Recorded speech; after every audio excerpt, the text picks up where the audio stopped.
at the end of the day, it's just like, I don't want to be a piece of shit. You know, I do want to like, I do have goals in my life. I do, you know, like I'm a very, I get fidgety. I do a lot of things, you know, so I don't know. I just need things to keep me busy in order to not engage in vices sometimes, you know? And I feel like that's an honest thing about like a lot of creative people and like, you know, people that were on tour like all the time, you know? It's like now they need to find other outlets to like keep their mind busy and going. And I think sometimes your natural reaction is to like try and shut off your brain, you know, for a while because you don't know what to do with yourself. But yeah, it's not always healthy after, you know, after a while, you know, so. Hey, what's up, Vox and Hops heads? I'm Matt, the vocalist of Cryptopsy and the host of the Vox and Hops Metal Podcast, where I sit down with fellow metal musicians, talk about their lives, music, and craft beer. I most certainly hope that you've been having an excellent week. I most certainly have been. Before we jump into today's episode, I would just like to encourage you to subscribe to the Vox and Hops Metal Podcast on the podcast platform of your choice if you have not already. But more than that, I'd also like to encourage you to rate the podcast and write a review, because when you do that, more metalheads just like yourself will be able to discover the Vox and Hops Metal Podcast. I'd also like to invite you to join the party. That's right. You should sign up to the Vox and Hops Metal Podcast's mailing list, and you can do that on my website, voxandhops.com. That is VOXandHOPS.com. And when you do that, you shall receive one email a week containing all of the details of everything that has happened in the world of the Vox and Hops Metal Podcast, including all the details for any episodes which I dropped throughout that previous week. If I have been a guest on someone else's podcast, there will also be the links for any upcoming live interview Thirsty Thursday virtual hangs, as well as the links to the Brutal Awakenings playlist, which is available both on Spotify and Apple Music and is curated by my man Jerry Monk, the metal architect himself. Do yourself a favor, sign up to the Vox and Hops Metal Podcast's mailing list. This is a party that you do not want to miss. Now, I'm very stoked to jump into today's episode, which is, of course, the live interview, which was conducted at last week's Thirsty Thursday virtual hang. Get ready, everyone. This is Vox and Hops episode number 240 with Charles Elliott and Eliseo Garcia of Abysmal Dawn. I warn you, what you are about to hear is very disturbing indeed. Hey, what's up, everyone? Today, I am with Eliseo Garcia and Charles Elliott of Abysmal Dawn, and we are recording this interview at live Thirsty Thursday virtual hang with the Thirsty Thursday gang. How are you two doing? It is excellent to be back with you. We have known each other for quite some time. We first met on tour together with Cannibal Corpse and Obituary back in 2016, and we've been friends since then. It was a pleasure to have you both on the podcast. It's good to catch up with you now. Let's start with an easy, how are you guys doing tonight? Eliseo, you you always take the tough questions first. I'm trying to not go crazy with the whole pandemic thing, but good. Tonight's good. Happy to be here. Happy to see you, Garrett, and a bunch of other people, a lot of friends. So it's cool. I needed to get drunk with other people for once, so that's good. I like that. Sounds like you guys need some reprieve. Funnily enough, I feel like the last show that I saw before the pandemic, was just about a year ago now, was actually you guys with Vader and Hideous Divinity and Vitriol at Fufun Electric, and what a show that was. What a great night that was. That was actually the night that I had a chat with Eliseo, and I feel like that was the last show I saw before the pandemic. You were one of the last bands out there touring. Take me to that moment, being those last people out on the road when everyone else had to pull the plug. Was there whispers even at that time when you were touring about having to potentially cancel that tour? Yeah, I remember, I think Origin had just started their tour at the same time. Absolutely. Like they just started it. We were like towards the end, and I know they were trying to stick it out and finish their tour. We ended up actually I mean, we did finish ours. I think all the quarantine stuff happened like right after, like a week after we got back. But yeah, there was definitely whispers of it. I mean, I definitely made some inappropriate jokes on stage about it. I don't know. Yeah, I mean, we didn't take it that seriously. I mean, I think, you know, like showing my age, obviously, with, what is it? I mean, I remember like, you know, avian flu, swine flu, right? Been on tour during a swine flu epidemic. Actually, that was when Garrity was there. He was there. and everyone that didn't want to be on tour just said they had swine flu so they could drop off. So, yeah, but we wanted to finish our tour, so I don't know. We didn't take it too seriously. And then we started seeing like all the actual like, you know, shutdowns and stuff after. I think like within the 2 days of us crossing the Canadian border to get back into the States, that's when Canada basically said no more Americans are allowed over. It was within a few days for sure. And then we also had the Hideous Divinity guys who are from Italy, so obviously they were like ahead of the pandemic a couple months. But I know I was like, that's never going to happen over here. And lo and behold, literally like a week after we got home, everything shut down. So we went from being 15 people packed in a bus to being packed, just being stuck at home right after we got back from tour. So, and everyone got sick, obviously, as you always do on tour. And some people got more sick than others. I don't know if we ever actually, you know, got the coronavirus or anything. I remember when I got back from tour, as I usually do, my body fails. Like once I get home, you know, it's like, all right, you stayed healthy enough on tour. Now you can just give up and just lie down and, you know. So I don't know. But also I remember like our heat on the bus wasn't working half the time, so that was fun. Everything was like freezing inside there. So if we got sick, it was probably for other reasons. But yeah, it was really early, so it's hard to know if it was actually the virus or not at that point, right? Whereas now you would have those symptoms and you would go get tested immediately. It's part of the protocol. Whereas back then it was like you got sick, you stayed home, and that was it. And that fucking bus. I have been on that bus for 2 tours. I know exactly the green teal bus you're talking about, and it's an absolute disaster. Yeah. But I've had many a good night on that bus. The driver liked to fuck with us, and actually he turned up the heat on us a couple times because somebody was complaining that the heat wasn't working. So he literally would turn it on while we were trying to sleep, and it was the worst. That's probably what got a lot of people sick. Sweating, actually. Just dying. Yeah, just dying in the back. Oh. Yeah, fun stuff like that. You know, that's what it's all about, right? Living the dream. Vox and Hops is all about hanging out with my metal friends and talking about their lives, music, and craft beer. What beers do you guys have on your side that we're going to be sharing virtually tonight? I mean, I have a couple that I have, but they're both from North Coast Brewing. Scrimshaw is what I'm starting with. Probably move to a prankster later, so we'll see. Very nice. How about you, Eliseo? I have a couple in the fridge that I'm saving for a little bit later. Actually, went shopping yesterday. A couple sours. I don't know exactly which breweries, but right now I have... my friends actually started their own home brewing, so it's theirs. Very cool. They were doing some extract stuff, but now this is their first replication of a different kind of process. It's for Buds Brewing. They just literally started, and it's Dinosaur Hair something recipe. It's pretty good. I love that. And you know, a lot of people do that to end up saving money because they drink a lot of beer and they end up becoming brewers because of that. So I hope that that happens for them. On my side, I'm drinking a very cool beer. It's from a very young brewery, a brewery that doesn't even open yet. I got invited to go visit them tonight here in Montreal. They are literally on my way home from work. It's incredible. I step out of the subway, the metro, and I take this particular way home, and it's on that path. So that's good news for my craft beer needs. Who knows what it means for other things, but this is Mellön Brasserie. This is brand new, very, very young, and this is their India Pale Lager.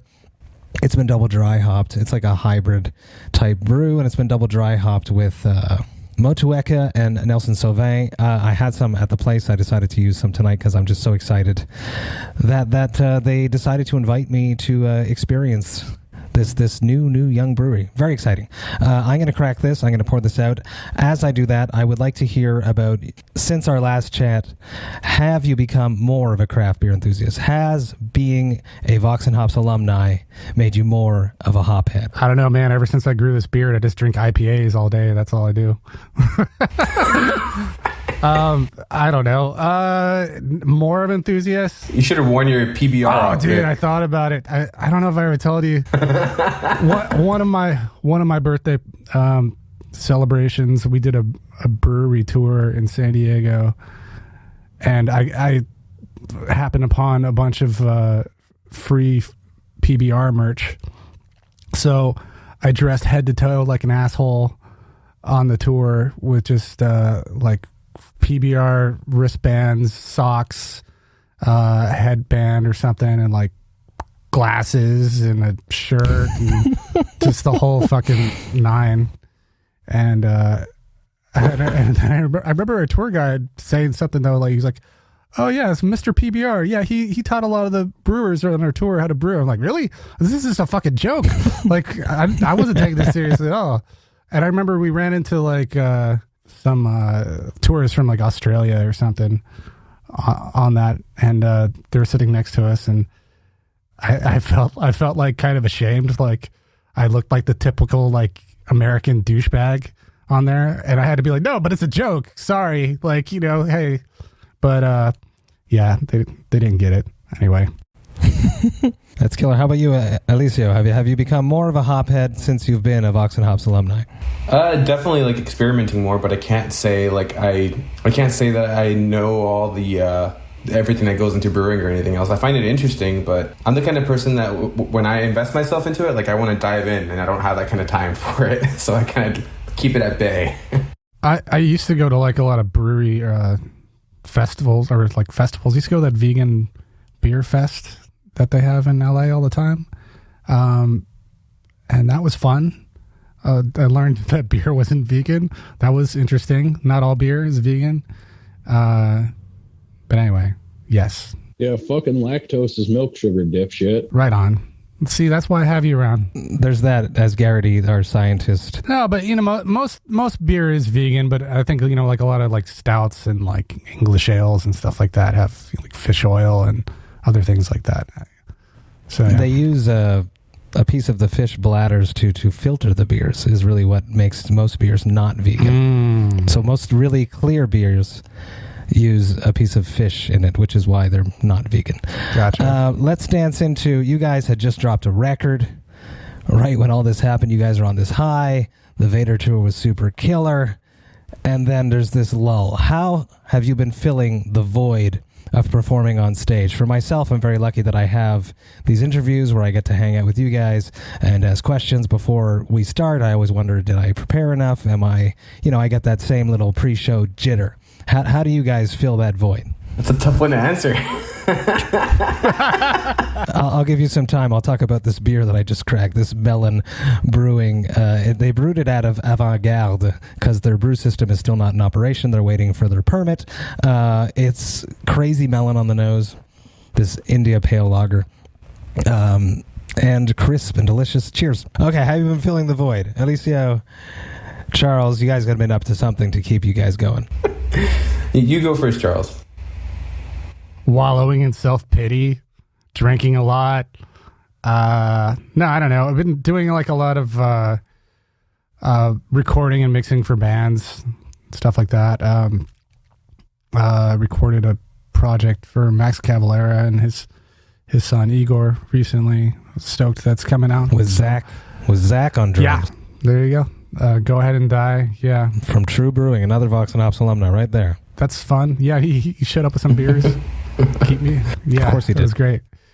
So yeah, that was awesome. But yeah, I guess mostly that, working the day job, and you know, there you go. There you have it. Besides the walling and self-pity and drinking, yeah, that takes up the rest of my time. How about you, Eliseo? Going from that high of like the tour, releasing the record, it was definitely kind of a bummer.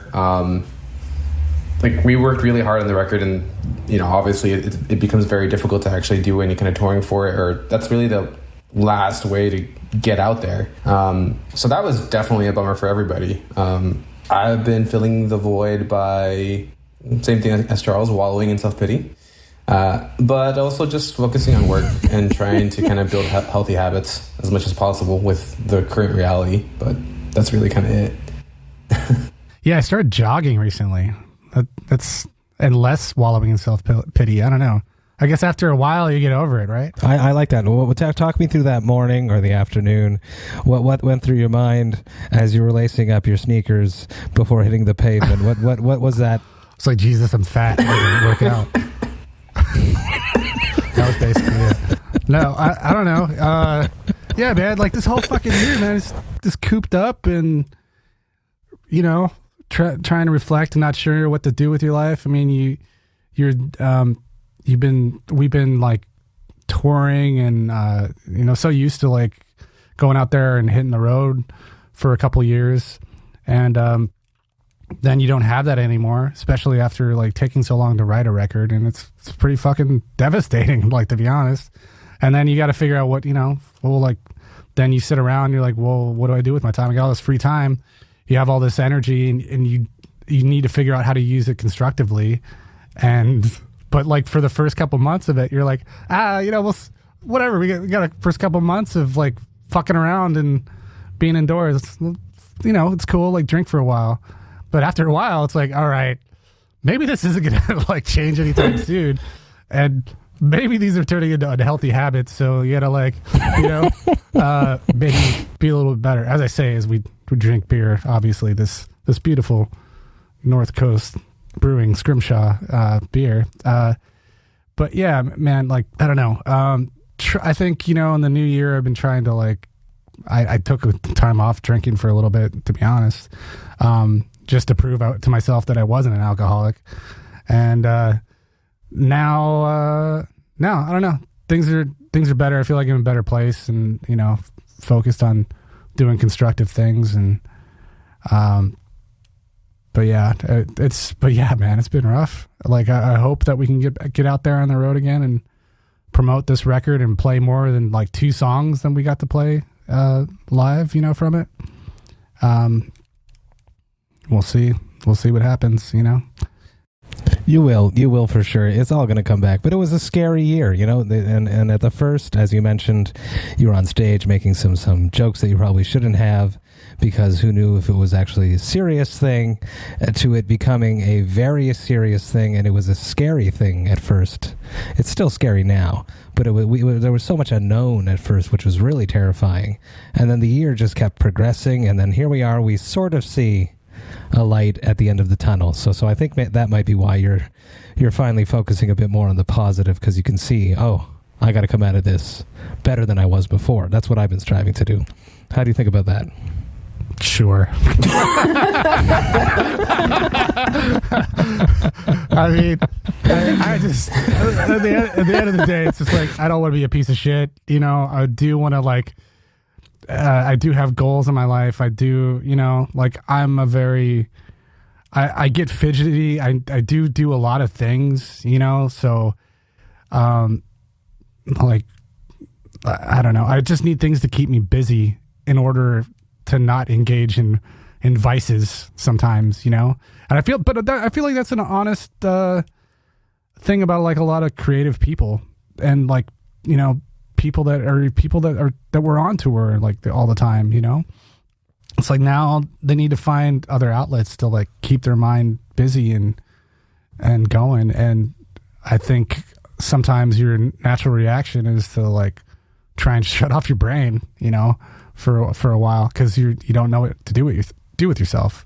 But yeah, it's not always healthy after after a while, so definitely had moments of questioning like mortality and how time is. This year felt really trippy in the sense that it's flying by, but at the same time it's like you're standing still.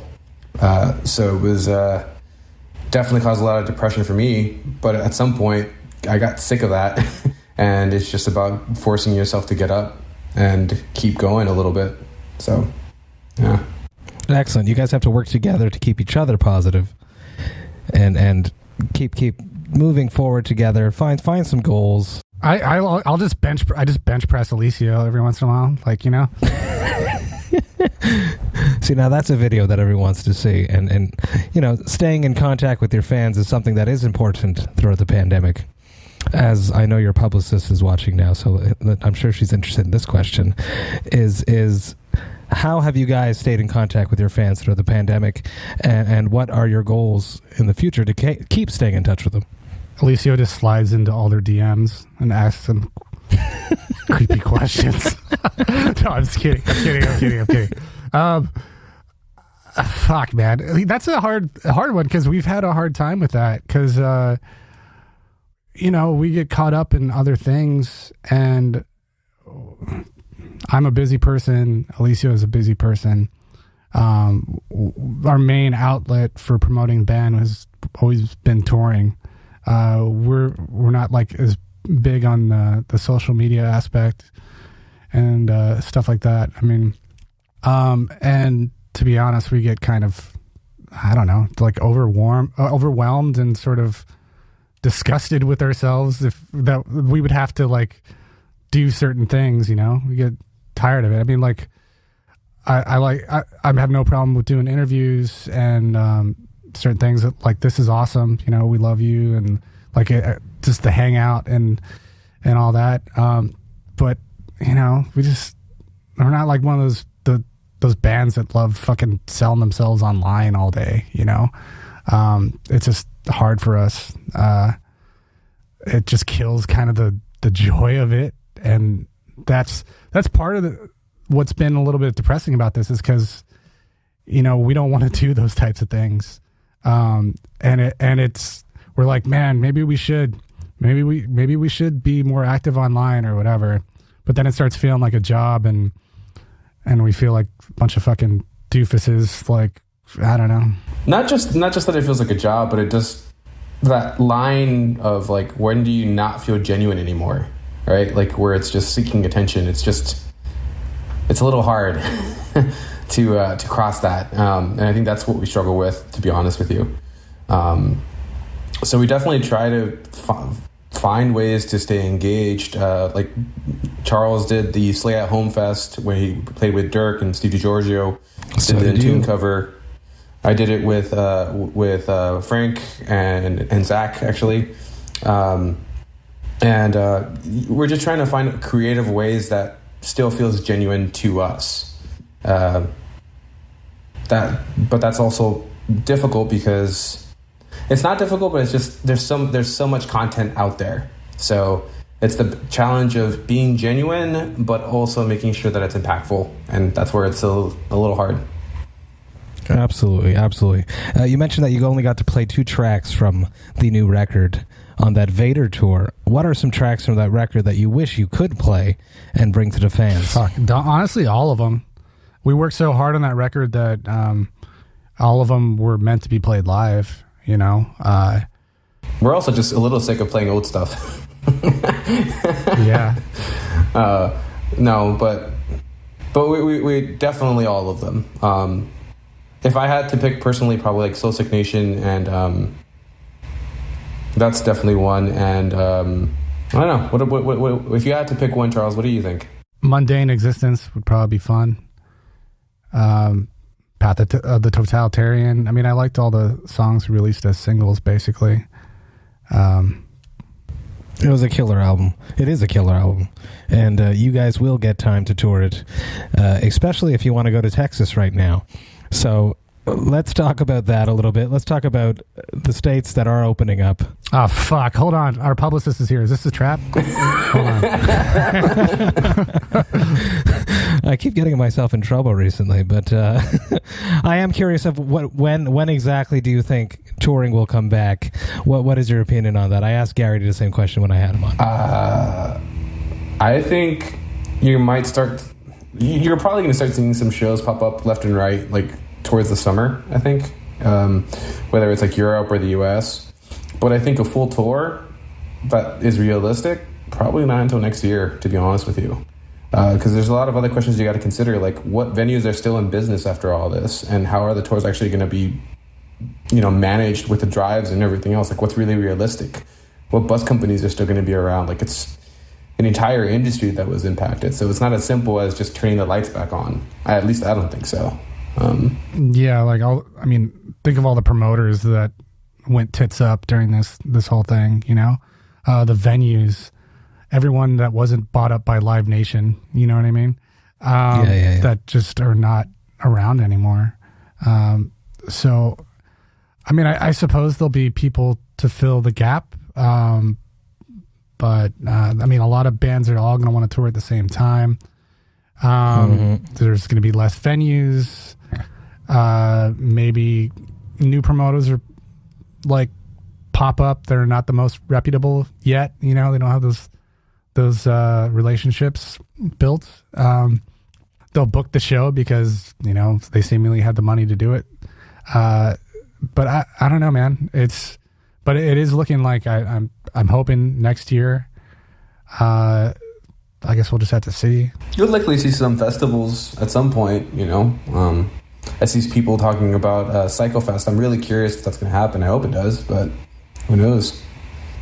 Absolutely. It's a strange time. I think being prudent is the way to approach. I've been very vocal about it on the podcast before, that I would just wait until everything is safe and we can move forward at that point and we can find other ways to connect. I'm interested in asking Charles about the label approach.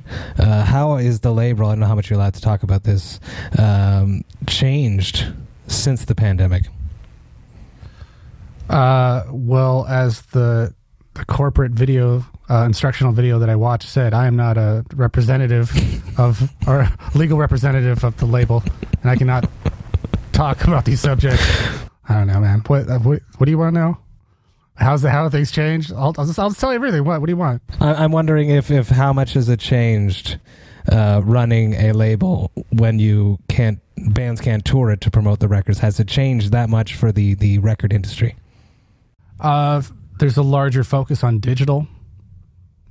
Absolutely. And, there's I don't remember the percentage. It might have been, but digital's gone up a crazy amount. Streaming, that is, since the pandemic.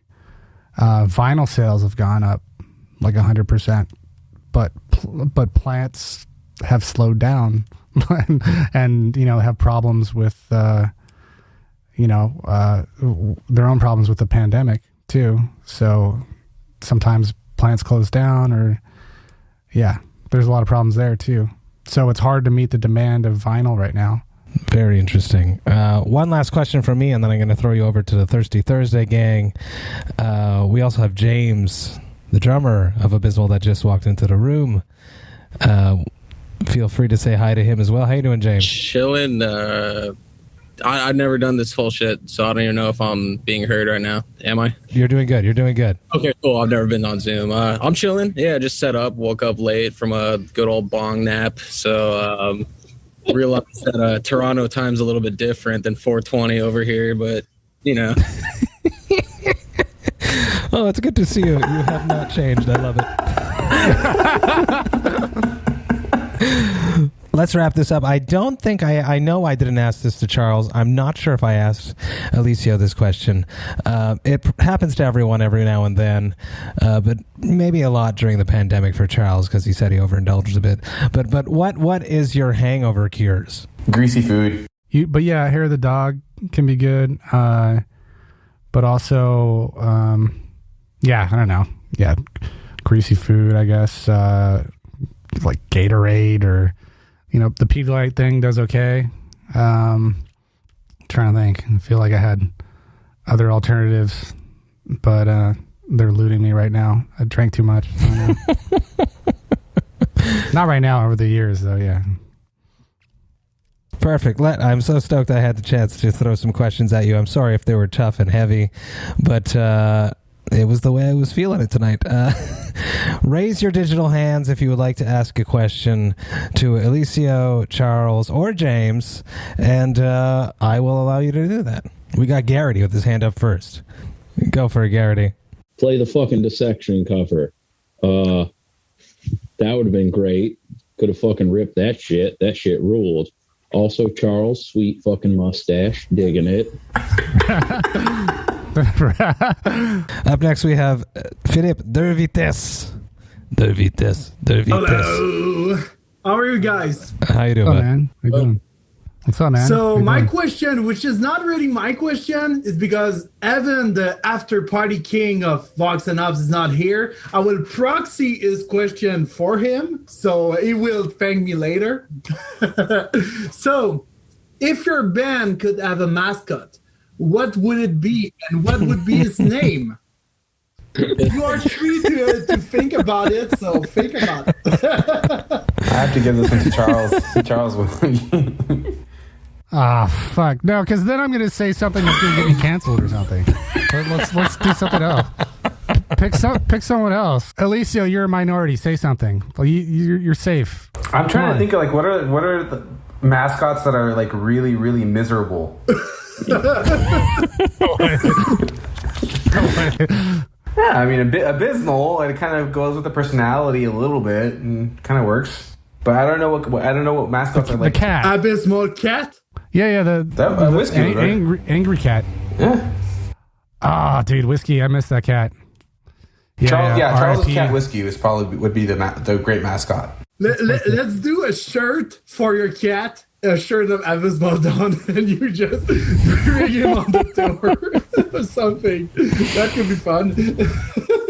I don't know what the what is it, the shirt minimums are for that one, but I definitely would buy one. So that's good. You can do an easy 96 for sure. Yeah, nice. Not full color though. No. Yeah. Well, he was gray and white, so it works out. Up next, we have Jorge. Hi, guys. Thanks, James. Thanks, Charles and Eliseo, for being here with us. Really appreciate it, man. Oh, man. The question is, so far, think of your most memorable gig. Which one has been? Could be the worst, the best, the most fun, something weird happened. I don't know. Tell us about your most memorable gig so far. So we had a tour that was in South America, and if everybody doesn't know, I guess those don't always happen. So, well, actually, Charles, you go ahead. You tell the story. You're probably better at it. So, being the Nazi in my band that I am, apparently, I was trying to get everyone to get their work visas and all that stuff in order, so we could play Brazil, right? And get their passports, get what do you call it? Your inoculations, your shots, whatever, before you go to Brazil, and all that stuff. So, we do the online thing, and I think I tried to do it for everyone, just to make it easy, because Brazil, you get your work visas or your travel visas or whatever through them online.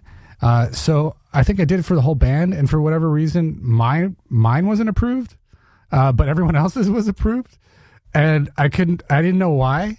And they have a really shitty visa system, online, they don't tell you why it's taking long or why it's rejected or whatever. But we had a friend that does work visas and stuff like that for bands, and I think she was looking at my passport and saw that my passport was expiring that year, and she's like, oh well, maybe that's it, maybe it was a few months after we're gonna be in Brazil. So I think it was the day before. No. Yeah, was it the day before? Yeah, the day before. I went to the federal building to expedite a new passport, and maybe as I was walking away or from the building or something, I got the email showing that my work visa was approved under my old passport. So I was like, fuck. So I had booked a an appointment at the Brazilian consulate to expedite my visa for Brazil. And so I don't know, but I need to print out shit. My printer wasn't working, and then I ended up fucking like going somewhere to get it printed, and then I think the appointment was for the day of our flight. The appointment at the consulate was the morning of our flight. So then someone wanted to go out drinking. So I'm like, all right, cool, let's fucking drink. And then we just drank all night. And then I woke up early that morning and went to the Brazilian consulate, and which is in the Larry Flint building, by the way. It seemed fitting somehow. So we're in the Brazilian consulate. I get my my passport approved for like 10 years, and but then like this is hours before my flight. Basically, I get approved and I make it to my place, and everyone leaves from the airport from my place. And then we meet like Fred Armisen as we're standing in line to check in for our flight, or check in all our gear. And I think he's standing next to us, and he saw that we had like the huge guitar boat. We like to travel with one of those so we can lose all our guitars at one time. So we had that, and he was looking at us, and I think I was looking at him, he started talking to me, and I was like, what the fuck, Fred Armisen's talking to me, all right. And I was like, yeah, I knew who he was, and then everyone else Vito was like all fucking like, no way, like he just like didn't believe it or something, and he took a picture with us, and then we ended up exchanging like contact information or something. We said, because he asked where we were playing, and I think we showed him the flyer, and he was all down, and we're like, dude, he's not down, he doesn't care, right? He's just telling us he likes this type of shit. And then but we emailed him later, and we're like, let's just do it, let's see if he shows up. And he totally did. He showed up. He was on the side of the stage the whole time. Dude. It was cool. It was rad. And then it was just like the fans over there in South America in general. So that's overall, it's ridiculous. They're insane. It was, that's probably that whole trip, everything. That's why it was so memorable. Now here's me being a marketing, my mind going, why haven't you hit him up to get him to do something virtually with a video for you guys? That goes back to our being genuine and not being genuine. Yeah, exactly. Oh, but he's a fan, so it is genuine. Yeah, I don't know. Oh, you want to hit him up for us? You should be our manager, Matt. I'm like, fuck, you suck. Well, I take at least 66.666%. Is that a lot? Up next, we have Jerry with a G. Yo, what up, everybody? Couple questions. I have a lot more, but I'm just going to cut it to two. One is for Matt. You had sober February. What's the first beer you had as soon as March 1st hit at 12 a.m.? And second one, Blake's on here, huge Pig Destroyer fan. For those of you already on here know that. You guys planning on doing Psycho still? For myself, I was actually booked on March 1st to do an event, a live roundtable discussion for Le Mondial de la Bière, which is the World Beer Fest, which happens which happens in three places: in Montreal, in Brazil, and in Paris. And we had 5 beers to drink on Monday night, which was March 1st, to taste on March 1st. And the first beer I drank was Boreal's Colche de la Rivière. Was the first one that I had after. Blake, do you want to answer that question, if you're allowed to answer that question? You'd have to unmute yourself, Blake. So, thank you for the shout out.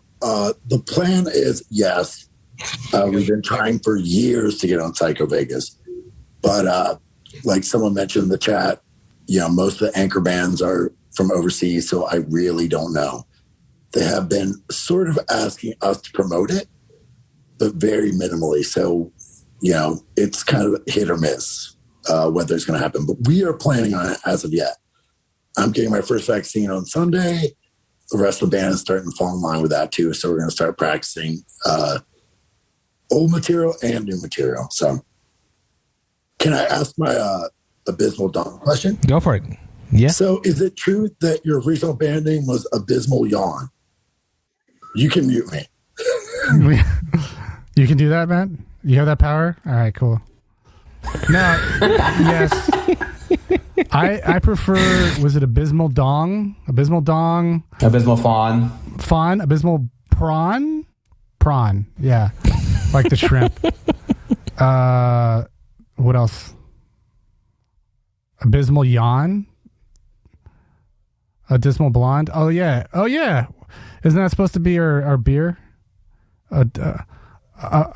Dude. Abysmal Blonde. Dude, that's a good name for a beer. Abysmal Blonde.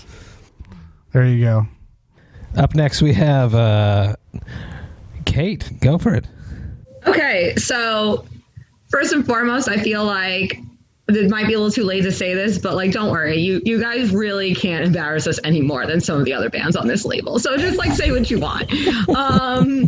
But also, I just really I feel like some people here are being polite about Charles' facial hair. Charles, what happened? What happened there? It was one of those things where I was like, dude, I mean, we went hiking like what, last weekend, Eliseo? Yeah. So, I mean, I didn't have this last week, right? No, I was really amazed. I was like, right? See? Well, I'll let Kate say. See, this is what happens when puberty hits. I'm just letting you know, Eliseo. Okay. That's what it looks like. No, I don't know. I just figured, fuck it. It was one of those like quarantine things I would do. Grow it out and see what happens. Yeah, probably not going to keep it, but right on. I don't know. I haven't had like a beard goatee since like, fucking in high school or something, which always. Has anybody asked you for a mustache ride? Not recently, no. Mm-mm.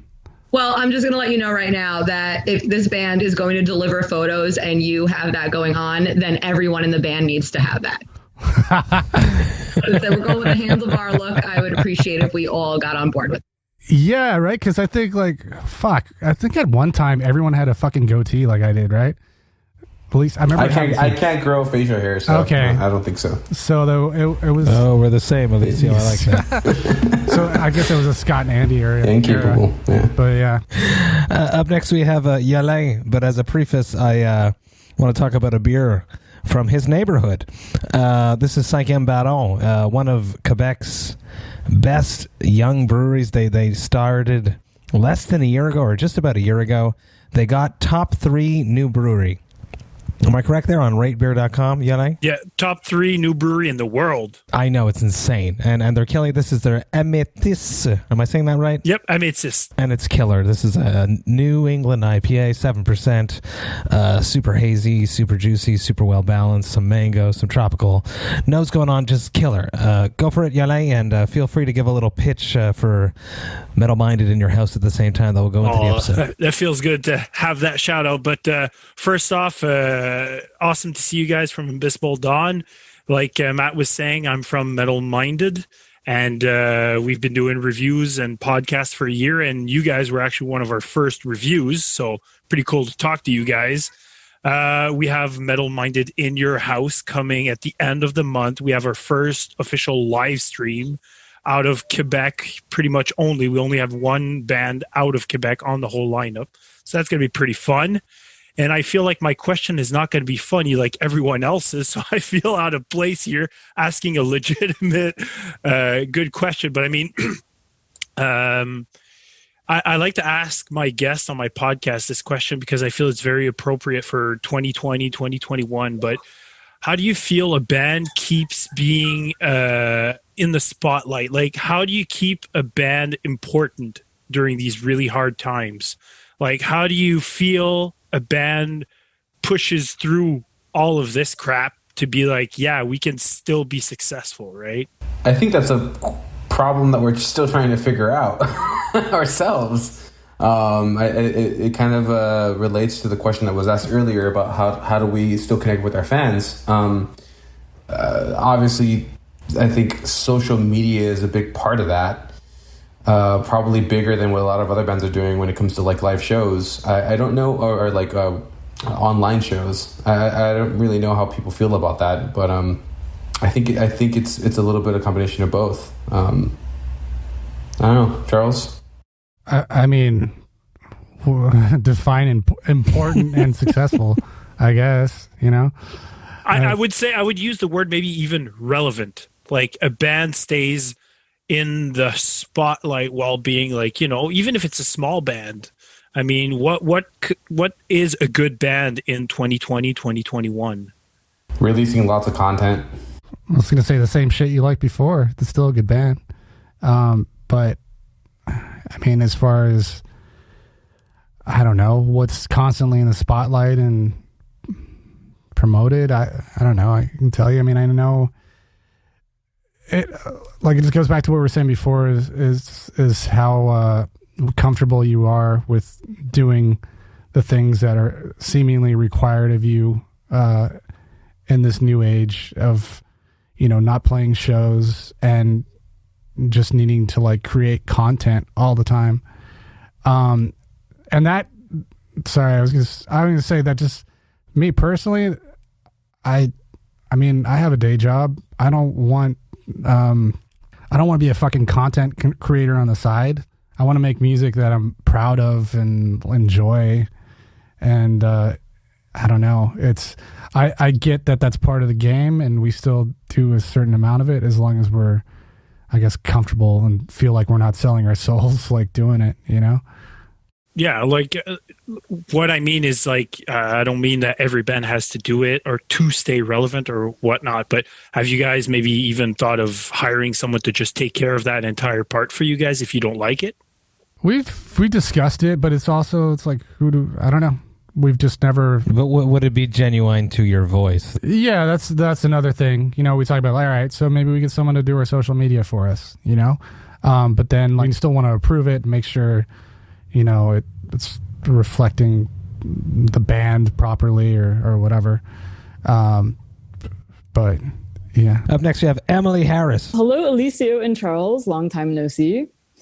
It's great to see you guys. My question is, what has the pandemic taught you, good or bad? Like, what have you learned in the past year about yourself, about the band, about life, etc.? I don't know. I think I learned that I always need something to keep me busy, to keep me, I guess, happy and moving forward, you know? I don't know. I mean, I've tried to, like, you know, improve myself and not, you know, because boredom's a fucking killer right now, you know? And you can get stuck in that rut of just not knowing what to do with yourself or being stressed out because you want to do all these things at once, I guess. But I don't know. I feel like I've learned to deal with that better and in a more healthy way. And yeah, I've just been really busy this whole time, I guess, or especially recently. Eliseo? I've learned to slow down a little bit and kind of appreciate the stuff that I usually take for granted, whether that's like family or friends. Definitely, like what I mentioned to Matt earlier, like it's that, and I think a lot of people experience this, right? It's that feeling of time moving by very, very quickly, but also standing still, like forcing you to really ask some tough questions. Just learning to make time for yourself, make time for the people that you really care about, and not be so focused on stuff that's just mindless, just busy work, or just stuff that doesn't really matter, or just things that, you know, if things bug you, taking the time to figure out why they bug you and kind of like moving on. That's kind of what I've learned. My other question briefly is, if you could tour safely right now, what bands would you want to tour with? Cryptopsy, obviously. I don't know. I mean, there's a lot of bands. I don't know. Eliseo? We've been talking about for a long time. Like, I know we've been wanting to with Surruption. That would be like really sick. Is there a band out there that you haven't played with that is on the list that you want to play with before they're gone? Carcass for sure. Carcass, yeah. Testament. Meshuggah. Meshuggah. Yeah, no, Gojira. I don't know. Yeah. I mean, if we're shooting for the stars here, you know what I mean? Yeah, I'm still recording. Up, we have 2 more questions, and then I will stop recording, and then we will dance into this Thirsty Thursday. Up next, we have the metal architect himself, Jerry Monk. All right, my question is, you have all the money you need, all the food you need, you're stranded on a desert island. What album do you take with you? It's weird because the albums that I would probably say, I could probably play in my head, like note for note, over and over again without having them. I don't know, King Diamond, Them, or something. I'd have to go with something that like one of the first ones, that like really made a mark. Probably Heartwork from Carcass. One last question from the youngest person here, the coolest metalhead that I know. Hollis, holler at us. It's really not a question, it's a statement. Okay? Listen Go here. for it, bud. Have you all seen Eastbound and Down? Yes. Okay. Yes. Is it just me, or does Garrity really fucking remind me of Kenny Powers? Garrity is King Powers. Yeah, exactly. I've been thinking this the whole time. I just fucking fired, bro. You're fucking out. I'm sorry. I just had to make this known. Pretty sure they based that character off of him. Oh, yep. They got it from him. I think he's a little more intelligent than Kenny Powers. I don't think he's going to be talking about I don't know, astronomy and shit, or what do you like again? What are you into? What kind of weird shit you into? Me, fucking space and physics. Like physics and feet shit or something. What is it? Shizer porn? I don't remember. Yeah, I'm into a lot of weird shit, but he's recording again, so we can't talk about it. On that note, thank you all so much for being with me tonight. This has been the end of the live portion of this interview. We are going to keep hanging out without me recording. Everybody, unmute yourselves, make some noise for the excellent members of Abysmal Dawn, Eliseo, Charles, and I have everyone here. James, please make some noise for the members of Abysmal Dawn right now, everyone, please. Awesome, thank you. Celebrate. All right, so wait. Now that you're not recording, I can I'm not tell you the story recording. Hold of on. how fucking Charles. Now. Hey, thank you all so much for listening right to the end. You know that I love and appreciate that. I love Charles and Eliseo. I'm super glad that I had the chance to do this with them. I love the Thirsty Thursday virtual hang gang. If you have not come to a Thirsty Thursday hang yet, this is me asking you right now, join us next month. It is always a blast. This group is filled with wonderful humans. They are some of the nicest people that I've ever met, and I am so glad that I had the chance to meet them all thanks to this pandemic. Honestly, the Thirsty Thursday gang is the best thing that has come out of this pandemic for me. I can't wait for next month's. If you enjoyed this Vox and Hops episode, you should most definitely subscribe to the podcast on the podcast platform of your choice. But more than that, you should take the time to rate it and write a review, because when you do that, more people just like yourself will be able to discover the Vox and Hops Metal Podcast. You should also sign up to the Vox and Hops Metal Podcast's mailing list. You can do that on my website, which is voxandhops.com. That is VOXandHOPS.com. And when you do that, you shall receive one email a week containing all the details for everything that has happened in the world of the Vox and Hops Metal Podcast throughout that past week. Do yourself a favor. Sign up to the Vox and Hops Metal Podcast's mailing list. This is a party that you do not want to miss. The Vox and Hops Metal Podcast is brought to you by Sound Talent Media. I have one more episode coming at you tomorrow, but until then, remember to enjoy life, metal, and craft beer. Cheers, Vox and Hops heads.